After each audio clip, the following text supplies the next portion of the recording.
দুই মেরুতে, একদিকে ব্রাজিল মানবিক অবস্থান ও ফিলিস্তিনিদের অধিকারের পক্ষে সোচ্চার, অন্যদিকে আর্জেন্টিনা ইসরায়েলের অন্যতম দৃঢ় সমর্থক হিসেবে নিজেদের অবস্থান স্পষ্ট করেছে। ফলে ফুটবলের চিরবৈরী দুই প্রতিবেশীর দ্বন্দ্ব এবার নতুন মাত্রা পেয়েছে বিশ্ব রাজনীতির দাবার ছকে।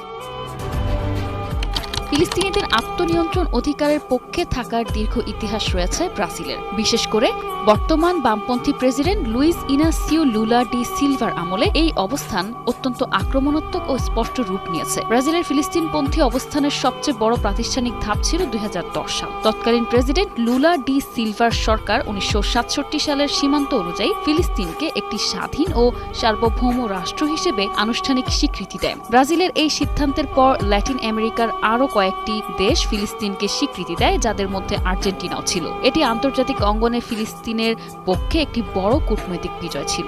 2023 সালে গাজায় ইসরায়েলি সামরিক অভিযান শুরু হওয়ার পর থেকে ইসরায়েলের বিরুদ্ধে অন্যতম সোচ্চার ভূমিকা পালন করে Brazil. President Lula da Silva জাতিসংঘের সাধারণ পরিষদ এবং বিভিন্ন আন্তর্জাতিক ফোরামে গাজায় ইসরায়েলি হামলাকে গণহত্যা বা জেনোসাইড হিসেবে আখ্যায়িত করেছেন। 2024 সালের শুরুতে ইথিওপিয়ার আফ্রিকান ইউনিয়নের শীর্ষ সম্মেলনে লুলা ডি সিলভা গাজার পরিস্থিতিকে দ্বিতীয় বিশ্বযুদ্ধের সময় হিটলারের ইহুদি নিধনের সঙ্গে তুলনা করেন। এই মন্তব্যের পর ইসরায়েল লুলাকে পার্সোনা নন গ্রাটা বা অবাঞ্ছিত ব্যক্তি ঘোষণা করে। এর প্রতিক্রিয়ায় ব্রাজিল সরকার তেল আবিব থেকে তাদের রাষ্ট্রদূতকে প্রত্যাহার করে নেয় এবং ব্রাজিলে নিযুক্ত ইসরায়েলি রাষ্ট্রদূতকে তলব করে তীব্র ক্ষোভ প্রকাশ করে। দুই দেশের কূটনৈতিক সম্পর্ক কার্যত তলানিতে নেমে আসে।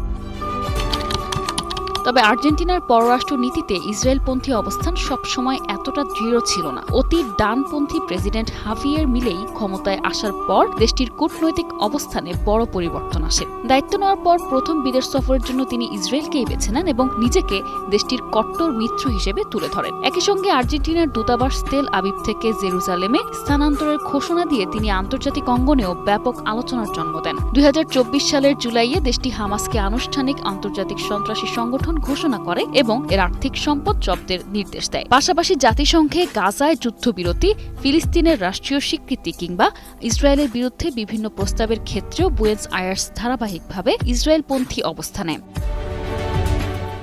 আর্জেন্টিনা ইরান সম্পর্কে টানাপোড়েন নতুন নয়। 1994 সালের এমিয়া বোমা হামলায় ইরানের সম্পৃক্ততার অভিযোগ এবং সাম্প্রতিক সময়ে হাভিয়ের মিলেই সরকারের যুক্তরাষ্ট্র ও ইসরায়েল ঘনিষ্ঠ পররাষ্ট্র নীতির জেরে সেই উত্তেজনা আরও তীব্র করে। এরই ধারাবাহিকতায় 2025 সালের এপ্রিলে আর্জেন্টিনা ইরানের শীর্ষ কূটনীতিক মোহসেন তেহরানিকে পার্সোনা নন গ্রাটা ঘোষণা করে 48 ঘণ্টার মধ্যে দেশ ছাড়ার নির্দেশ দেয়, যা দুই দেশের কূটনৈতিক সম্পর্কে নতুন সংকটের সূচনা করে। নিশা।